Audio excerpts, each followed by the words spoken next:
I'm happy to welcome you back to a new edition of the Carol Azams Show. As you know, my name is Carol Azams and I am your host. It's been quite a while since I've been on the show due to so many other things that have been going on. Today's episode is not about me, it's not about interviewing a guest. I've not been able to do direct interviews for some time now, but today is just about me talking about some of the things that I've been up to and some of the things that I've been doing lately.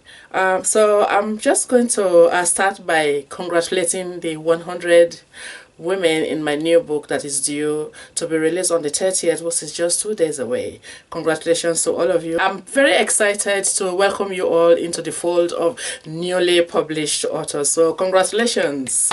Very well done. As I've mentioned before in a previous episode, about having a trilogy, finally that dream has been realized, with this third volume coming out. So yay, we have a trilogy, and with a befitting title, 100 Empowered Voices.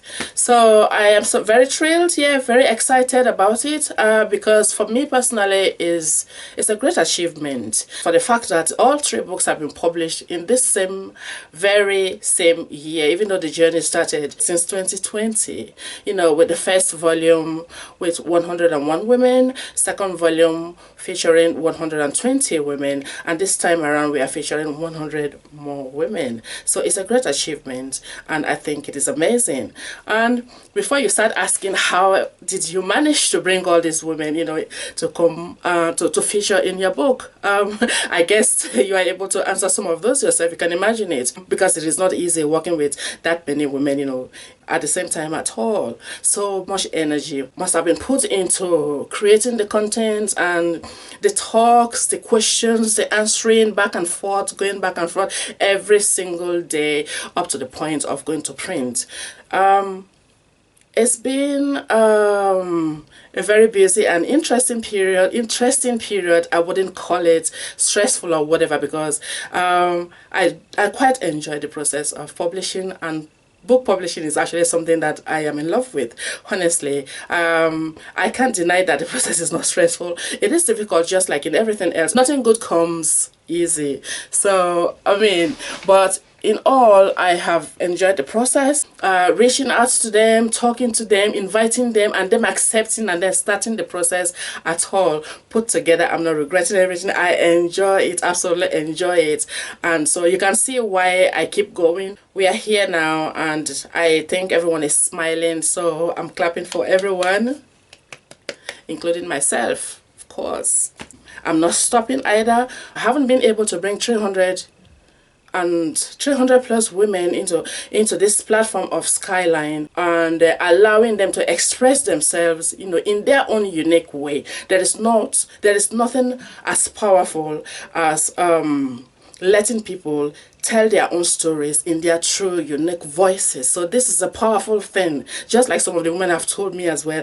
And quite honestly, this is what they say to me every single day is part of what is kind of propelling me to keep going.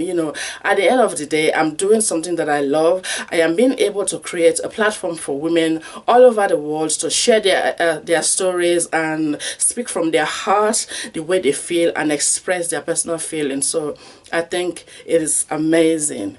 Going forward, I also want to quickly say that we've also started the process of receiving entries for the second volume of Migrant Women in Ireland. We did the first volume with 51 women a few years ago, and I think that this period of this pandemic has actually provided an opportunity to continue in that.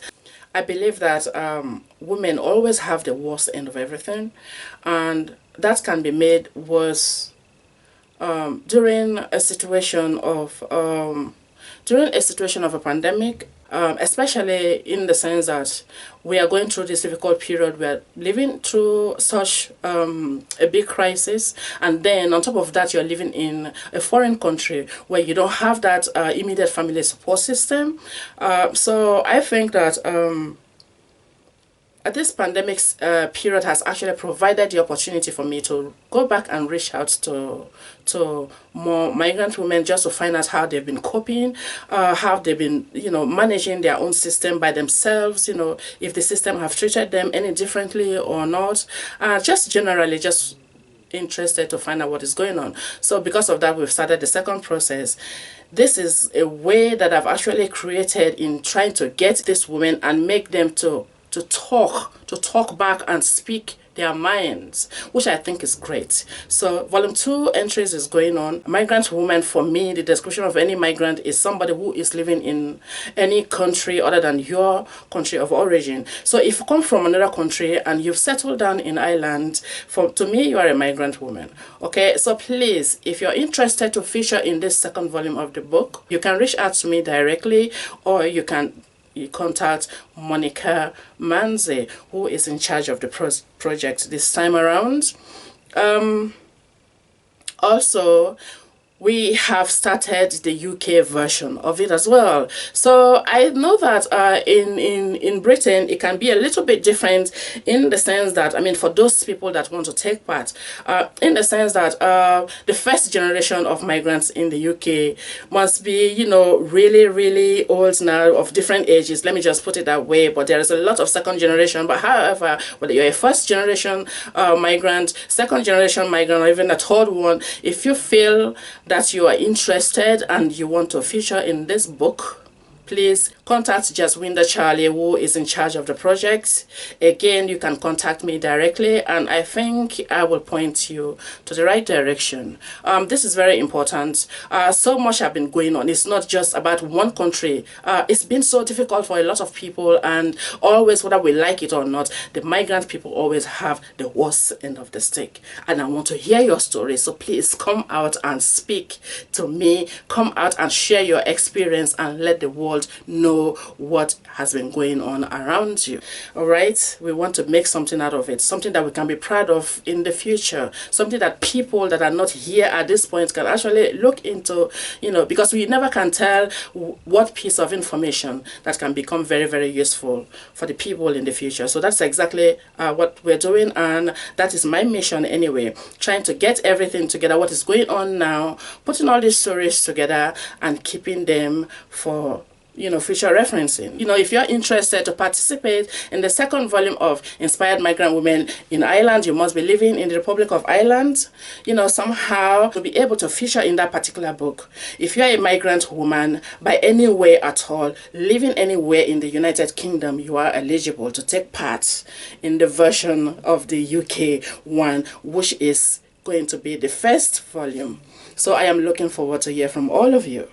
Okay, before I go, there is something else as well. I have been privileged to be working with a totally different group of women, a little bit away from the lockdown stories. It is still lockdown stories, although, but it's just in a different segment. And I'm talking about those who have welcomed a child, into this world during this pandemic.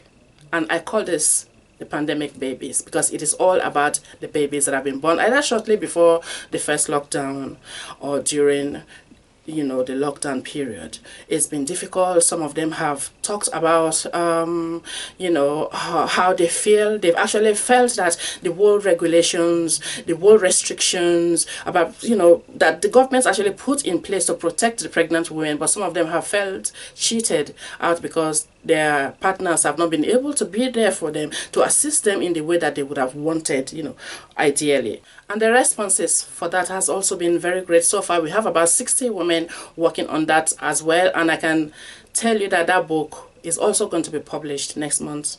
I'm talking about December.